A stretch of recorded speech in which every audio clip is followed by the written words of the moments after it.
This is just unbelievable, because even after a game that looked like a complete Shohei Ohtani takeover from start to finish, the moment everyone remembered wasn't a home run, wasn't a strikeout, and wasn't even a highlight on the field.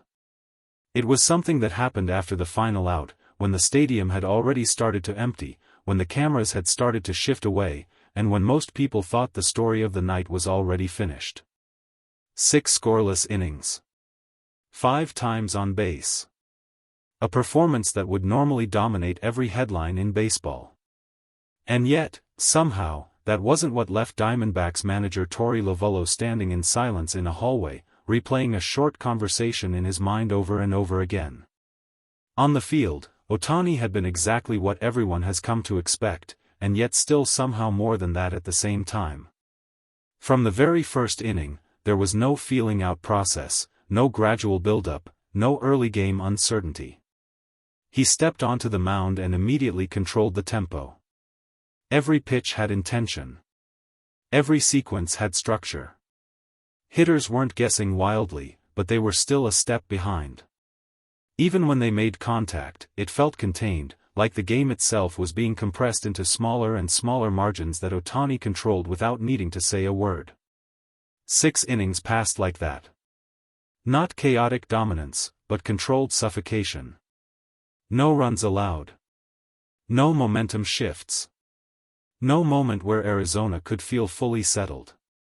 It wasn't just that he was getting outs, it was how predictable the outcomes felt in his favor as the innings progressed. The deeper the game went, the more it felt like he was adjusting faster than the hitters could react. That is what separates good pitching from total command, and that night, Ohtani wasn't just executing, he was dictating. And then came his work at the plate. If the pitching was controlled, the hitting was pressure. 5 times on base in a single game doesn't just mean production, it means constant disruption. It means the opposing pitcher never gets a clean reset.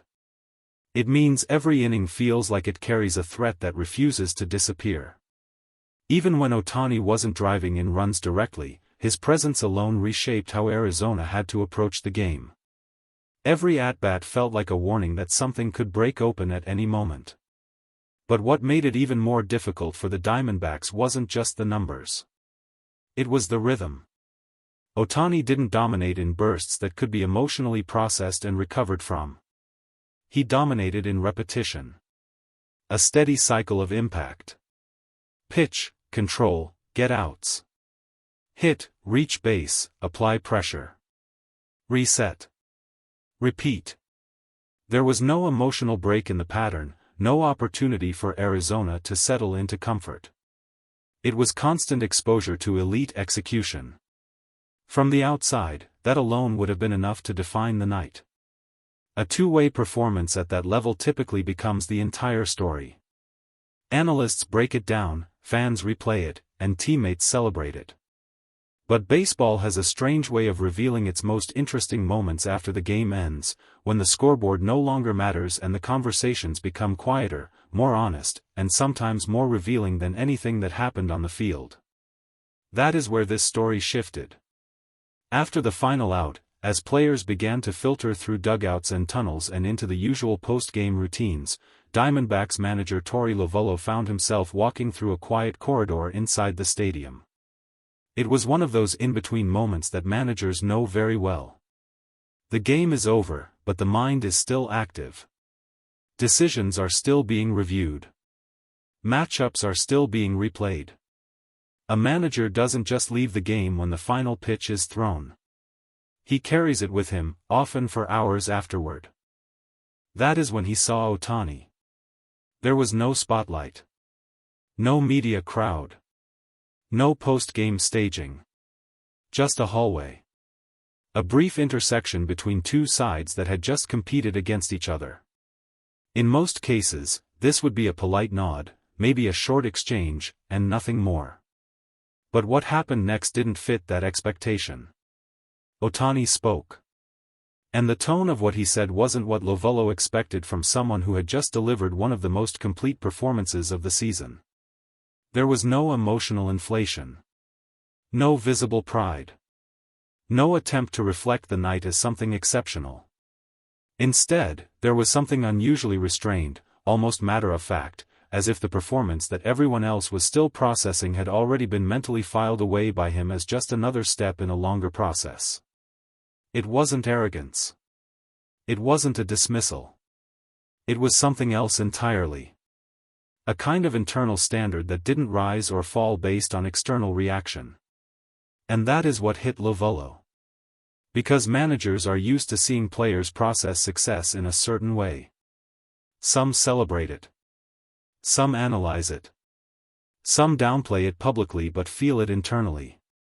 But what Lovullo encountered in that hallway was something different. A version of excellence that didn't emotionally register as completion. Not because it wasn't important, but because it wasn't final. Later, when asked about the moment, Lovullo admitted something unexpected. He said he felt embarrassed.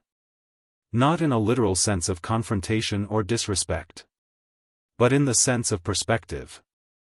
Because in that brief interaction, he realized that the way he had experienced the game, through strategy, resistance, matchup decisions, and damage control, was not how the person on the other side of it experienced it at all. That realization created a mental gap. On one side, a manager who had just watched his team struggle to contain a historic-level performance.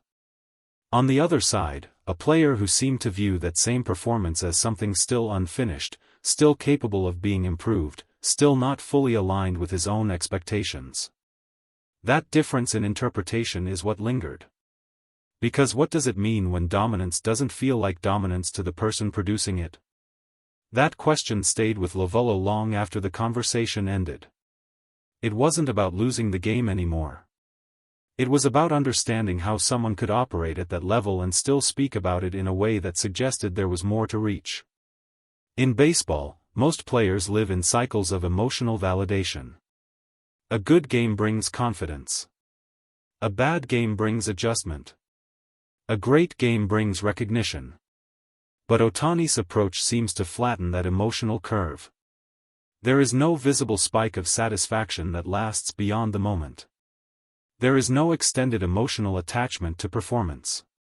Instead, there is continuity.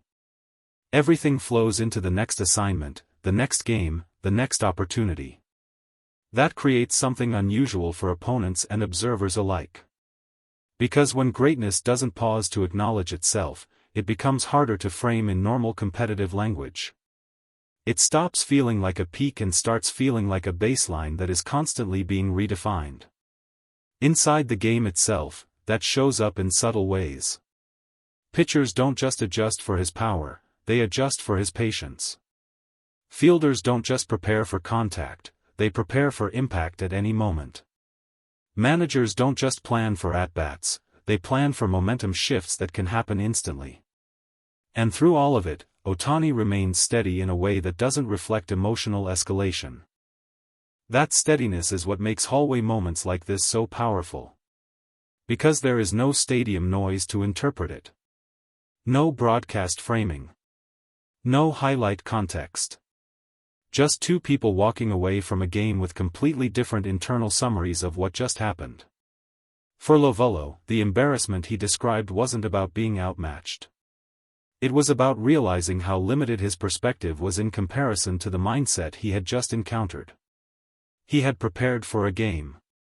Ohtani had processed it as part of a system that doesn't pause for evaluation in the same way. And that is where the shift happened. Not on the scoreboard. Not in the stat line. But in perception. Because once you see that level of performance being treated as unfinished business by the person producing it, it changes how you interpret every previous assumption about dominance.